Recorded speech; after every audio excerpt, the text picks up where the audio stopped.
आज के इस वीडियो के अंतर्गत कक्षा 10वीं का विषय समाज विज्ञान का प्रश्न हम समझने वाले हैं कि लेटेराइट मिट्टी किसे कहते हैं और लेटेराइट मिट्टी की विशेषताएं बताइए। तो काफ़ी सरल और सिंपल भाषा में इसका आंसर हम देखने वाले हैं। तो चलिए वीडियो को हम शुरू करते हैं। तो देखिए, लेटेराइट मिट्टी, यह मिट्टी कम उपजाऊ होती है। यह मिट्टी तमिलनाडु के कुछ भाग जैसे उड़ीसा, नागपुर में पाई जाएगी। ठीक है, तो ये इस तरह से इसकी परिभाषा बनी कि यह जो मिट्टी है ये मिट्टी कम उपजाऊ होती है और यह मिट्टी तमिलनाडु के कुछ भाग जैसे उड़ीसा, नागपुर में पाई जाती है। ठीक है, तो चलिए ये तो इसकी परिभाषा हो गई, यानी कि लेटेराइट मिट्टी किसे कहते हैं ये हो गया। चलिए अब हम इसकी विशेषताओं की ओर बढ़ते हैं। ठीक है, तो देखिए लेटेराइट मिट्टी की विशेषताएं निम्न है। इस तरह से आप यहाँ पे हेडिंग डालिएगा। ठीक है, पहला पॉइंट है कि यह मिट्टी लेटेराइट चट्टानों की टूट फूट से बनी होती है। यह जो मिट्टी है ये लेटेराइट चट्टानों की टूट फूट से बनी होती है। नंबर 2, यह मिट्टी कम उपजाऊ मिट्टी होती है। नंबर 3, यह मिट्टी चाय, कॉफ़ी और चावल की खेती के लिए उपयुक्त मानी जाती है। नंबर 4, इसकी प्रकृति अम्लीय होती है।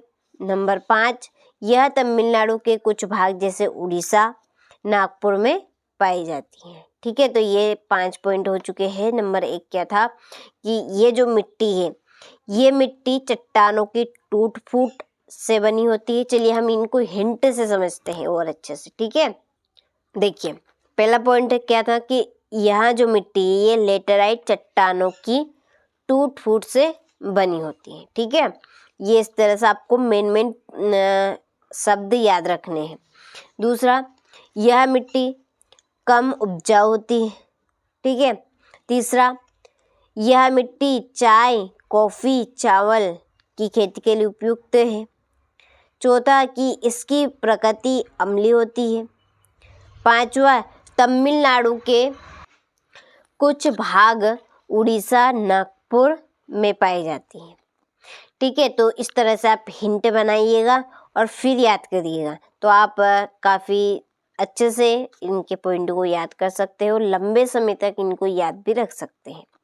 ठीक है, चलिए तो ये तो थी आपकी हिंट और देखिए ये थे आपके पॉइंट यहाँ पे।